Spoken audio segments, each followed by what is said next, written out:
My life before Christ was probably filled with a lot of frustration and just feeling really unfulfilled. I think there was a lot that I wasn't at peace with. There was lack of patience. I'm sure my husband will agree with me there.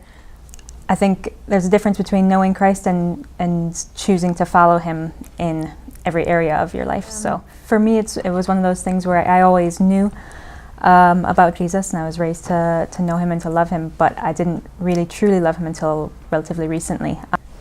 I had an experience where I felt like God spoke to me pretty directly, led me to a certain passage in the Bible and kind of called me out on some hypocrisies, and then that affected me pretty deeply. And one day eventually I just needed God to take over and take control of my life, and I was in my car driving home and prayed and gave my life over to Jesus. And since I've dedicated my life to Christ, it's become much more of a fulfilling life, and just knowing that God has a plan and knowing that I can trust it has just given me a lot of peace. But our marriage is definitely much better. We're just more patient and understanding, and things just don't get to us the same way. We just have so much, we can trust in God now.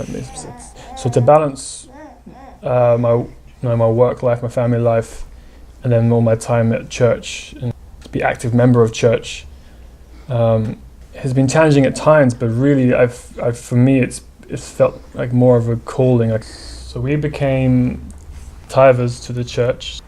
We're a single income household, so it's not easy, and first we did it because Courtney made me do it, if I'm honest.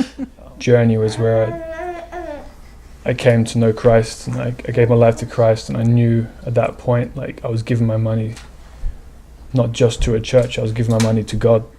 And I also came to the realization that it wasn't really my money to begin with. So the word I keep coming back to is prioritizing, and it's become a commitment in our life, but also to the sense where we just don't consider that money to be ours in the first place. We don't. It's much easier than we thought it would be. I mean, we started giving 10% of our income, and within a year and a half I got two very off schedule, unplanned small pay raises that happened to equal the exact amount that we had started giving to church. But we see amazing things happening at Journey all the time, and in our lives and other people's lives, so it's a privilege to do it. Whatever we give, God gives more. I think the advice that I have is really just basic. Just give it a shot for a little bit and see what happens, see what God does.